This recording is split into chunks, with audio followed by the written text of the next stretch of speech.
Wir sind jetzt in Cartagena. Das ist eine Stadt im Norden von Kolumbien. Und wir haben uns hier mit Freunden ein Riesenhaus gemietet. We rented a super big house with friends here. Ein riesengroßes Haus, da ist Jessica. Und das Haus ist so geil, dass ich euch das jetzt mal zeigen möchte. Los geht's. So, hier ist das Wohnzimmer. Und da hinten ist ein kleiner Dschungel. Ist ein bisschen wie in Chimanchi. Seht ihr das? So, und das ist das Wohnzimmer. Da sind ganz viele Bilder von Picasso. Da ist Megan, sie arbeitet gerade.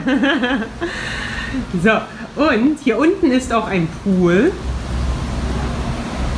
Da ist der Pool und hier sind auch Vögel in dem Käfig. Käfig ist the cage, der Käfig. Und die Vögel, die... ich glaube, in German we can say it, die Vögel bumsen gerade, bumsen, oder die Vögel vögeln gerade. Vögeln is another word for having sex. So, und da ist der Pool. Und hier sind insgesamt 3 Stockwerke. So 3 floors, 3 stories, 3 Stockwerke. Und wir gehen jetzt mal die Treppe hoch. So. Und hier seht ihr immer noch ganz viele Pflanzen, lots of plants und Pflanzen und Pflanzen und Pflanzen.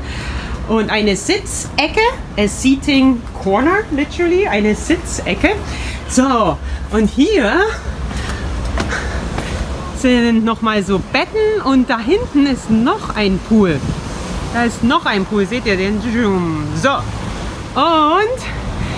da ist das 3. Stockwerk oder der 3. Stock. So yeah, to say floor or story in German, we say either das Stockwerk oder der Stock.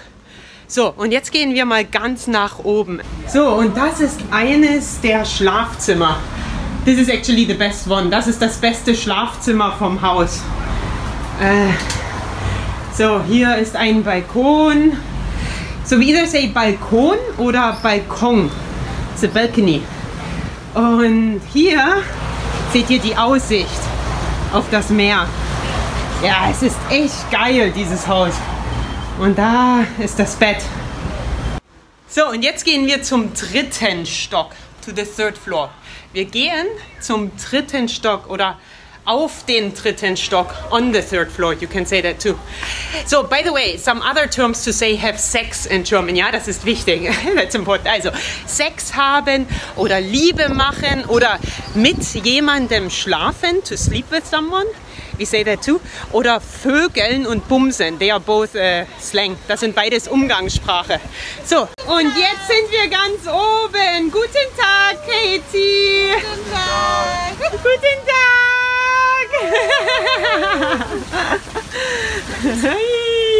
Wie geht's? Guten Tag. Guten Tag. Ja. Gut, sehr gut. Und hier ist noch ein Pool, another Pool. Und da seht ihr das Meer. Und das ist Katie. Cool, in German it's cool? Ja. It's original. Very original, eh? Yeah, I showed my hat before. Ich habe meinen Hut gezeigt. Das ist mein Hut aus Kolumbien. Hutchen. Ein Hut. Ein Hut. Sehr gut. Was trinkst du? What are you drinking? Vino. Vino. Ah, Wein. Sie trinkt Wein. Okay. Tschüss.